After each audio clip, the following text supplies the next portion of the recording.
looking ahead to the World Matchplay, and earlier today when we were recording, the draw for Blackpool was made. Colin Lloyd, the former champion, helping out with the draw. And let's talk about some of the ties that Jaws has made for the tournament for the first round. What ties immediately caught your eye? Well, I had not actually watched the draw live, so when you said Colin Lloyd, I'm like, wait, did I miss something?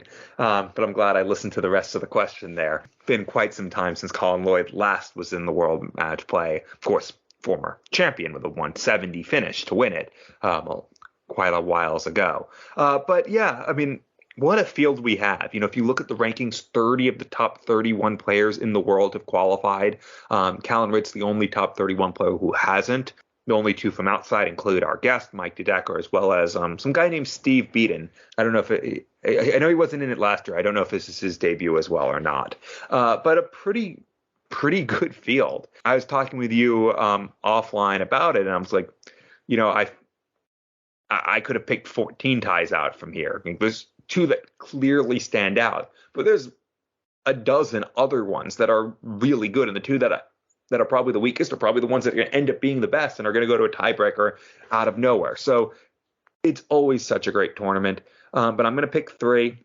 I'm going to start with someone who, well, he's been in the World Matchplay for over a decade now, but very weird seeing him qualify through the Pro Tour Order of Merit, as Gary Anderson has dropped out. For a while was number 2 in the world, now is not even the top 16, but he's playing better than he's played in a few years now. He's enjoying the game more than he has in a very long time.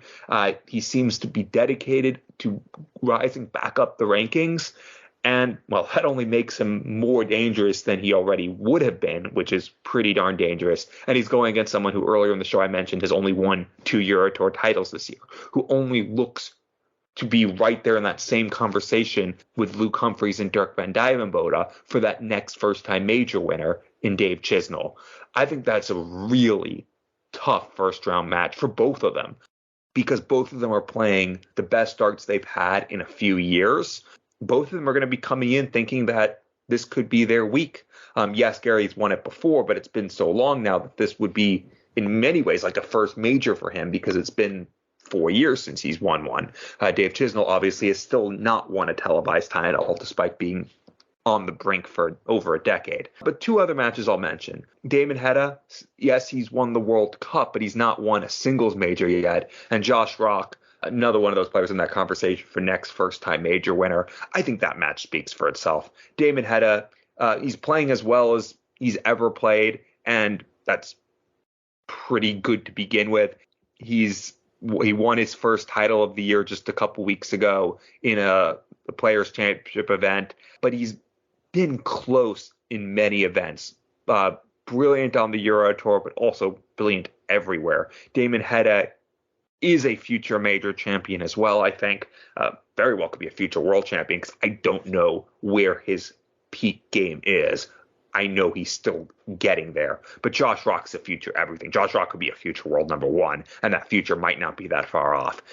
Just a terrible first round draw for both of them, because they're both players that should be not necessarily dark horses, but in that second tier of players that you would say as favorites to win this entire tournament. And the odds reflect that. I mean, Josh Rock is the 6th favorite at 20-1. Damon Hedda is 50-1. I think that is tremendous value, because, well, he shouldn't be 50-1. He has more than a 1 in 50 chance of winning this title. One of them is going to go out first match. I think those 2 ties, though, are the 2 best, but I'll pick one more. Another match involving a resurgent player, hasn't been in the field in 5 years. Granted, he was retired for one of those years. Raymond van Barneveld. He won a title very quick back out of retirement, but I don't think he ever was playing anywhere near how good he's been playing recently. Beating Michael van Gerwen at the Euro Tour is just part of what has been a renaissance of a 6 months for Barney.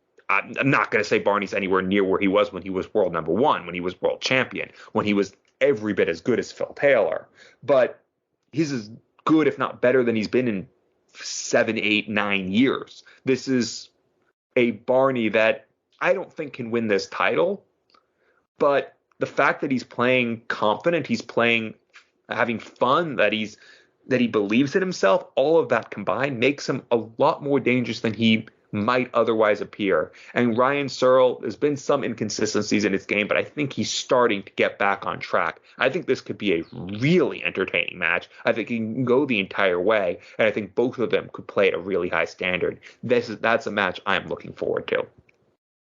Some good picks there, and we said off there we were going to pick 3 games each. Was I going to pick the same 3 games as you did? I've got one of those 3 that you've got down here, but I've got 2 different ones, and I'll start with the one that I've got the same as you to get that out of the way. We don't want to talk about it too much and give it the big build and it end up being a one-sided game, but I've got down here Dave Chisnell, Gary Anderson. I think going into the draw, we knew that Gary Anderson was going to be on that list of Pro Tour qualifiers the first time, I think since 2010. I read somewhere that he's been on that list. He's usually been on the other side, as you say, as high as world number 2. He's been much higher in the world rankings, not had to worry about being a Pro Tour qualifier. He's not been spoiler in the draw, but that's the position he is for this year, coming through that Pro Tour list and winning a title, getting back to winning ways on the floor at least. And against Dave Chisnell, someone that has had some success this year, winning 2 Euro Tour titles.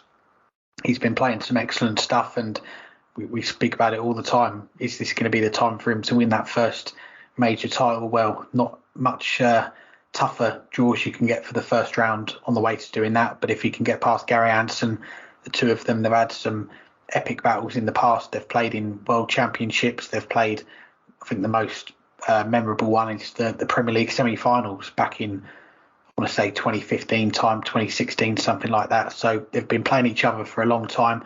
First time they're going to play at the World Matchplay though, which will be good to see, and hopefully both of them will be on top form, and we will get a game which many people are calling the tie of the first round. It will live up to that stature in the end. And the 2 other games I've got down here, from one game that's going to be a first for the Winter Gardens to one that's got so much history behind it, Rob Cross, Daryl Gurney. And in my work at the moment, I'm putting together a 30 World Matchplay most memorable matches. I managed to say that without stuttering, but this is the 30th year of the match play. I've picked out 30 games. Spoiler alert, the 2019 semi-final, Rob Cross, Daryl Gurney, that is in that top 30 list. Rob Cross was 14-7, 15-10 down in that game. Daryl Gurney missing those 4 darts to go 16-10, 1 leg away, and Rob Cross winning 7 legs in a row to win the match, and the following night wins the title. And they've played each other since then, but the first time I think they're going to play each other on that stage since that game, which